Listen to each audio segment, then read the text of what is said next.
It started like any other normal school day. The classroom was loud, chaotic, and full of people pretending to listen.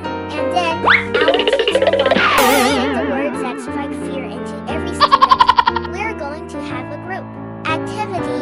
At that exact moment, you could feel three types of reactions in the room.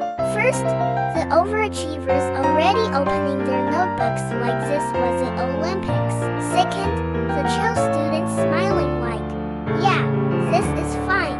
And third, the rest of us, mentally preparing for confusion, stress, and possible regret. I got into a group that looked normal at first, but if there's one thing I've learned, no group is ever normal. There's always a system, a very unofficial system. There's a leader who didn't apply for the position but somehow got it anyway. There's a quiet genius who says one sentence the entire time but carries the group. There's a I'll help later person who treats later like it's a different lifetime. And of course, there's a person who holds the materials and contributes emotional support. That was almost me.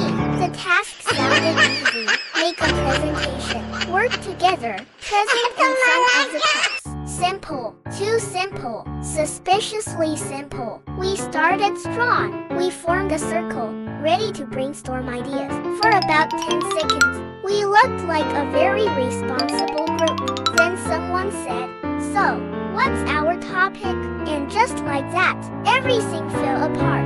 Ideas started flying everywhere. Some were good, some were confusing, and some made absolutely no sense. At one point, our ideas went from serious school topics to things that sounded like they came from a random generator. I'm pretty sure someone suggested something completely unrelated, and we all still considered it for a second.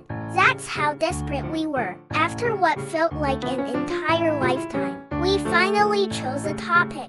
Not because it was the best idea, but because we were tired of thinking. Then came the actual work, or at least, what looked like work. One person was typing, slowly, like each word had emotional meaning. Another person was researching, which looked a lot like scrolling and occasionally nodding. Someone else kept saying, wait, I have an idea, and then never explained the idea. Meanwhile, I was sitting there, trying to understand how we were already stressed, when we hadn't even started properly. Time passed, and by time passed, I mean it disappeared completely. Then someone asked the most dangerous question. Wait, what time are we presenting? We checked, and that's when everything changed. We didn't have time. We had no time. Not we can fix this time. Not we'll be fine time. This was full panic mode. Suddenly, everyone transformed. The quiet people started talking. The calm people started panicking. And the I'll help later person finally decided that later had arrived. Voices got louder. People started giving instructions like we were in a mission. Do this, type that, fix this. Why is this font so big? We were no longer a group. We were a team of very confused individuals trying to survive. We rushed everything. Slides were being created at record speed. Information was being added, even if we weren't 100% sure it was correct. At that point, accuracy was optional. Confidence was more important. Then came the next problem. Who was going to speak? Silence. Complete silence. The kind of silence where everyone suddenly becomes interested in the floor, the wall, anything except eye contact. We tried to assign roles. You go first. No, you go first. I think you're better at speaking. No, I think you're better at speaking. At one point, I think we almost nominated the projector. But time was up. We had no choice. Our group was called Walking 2. The front felt like walking into a boss fight. With no training and low health, we stood there, holding our notes like they were life support.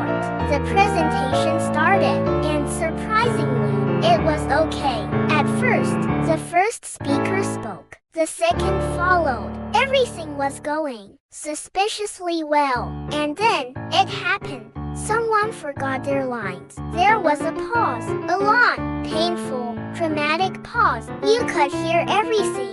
The air, the chairs, probably even someone breathing in the back. We all looked at each other, waiting, hoping, praying. Someone would speak.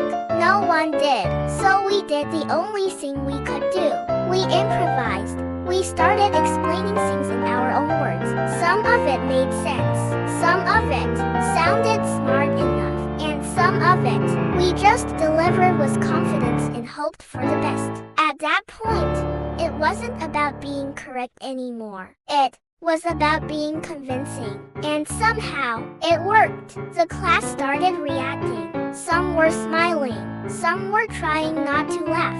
Some were actually paying attention, which was surprising. And that's when we realized something. We were no longer scared. We were just committed to the chaos. By the end of the presentation, we weren't just surviving. We were performing. We finished, took a deep breath, and waited for the teacher's reaction. Our teacher looked at us, paused, and said, "That was very creative." Now, I don't know exactly what that means, but it didn't sound bad, so we accepted it. We went back to our seats like heroes, confused heroes, but still heroes. Looking back, nothing about that activity was perfect. It was messy. It was rushed, and parts of it probably didn't make sense.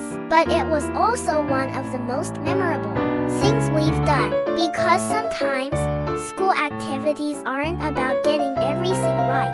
They're about surviving the pressure, working with different people, and realizing that even complete chaos can turn into something that actually works. Like playful closing tone. And if there's one thing I learned from that experience, it's this. Next time there's a group activity, I'm choosing my group very carefully, or I'm becoming the quiet one. They always survive. If you want, I can make it even funnier, like more exaggeration or Gen Z humor, or tailor it to your real activity so it sounds more personal.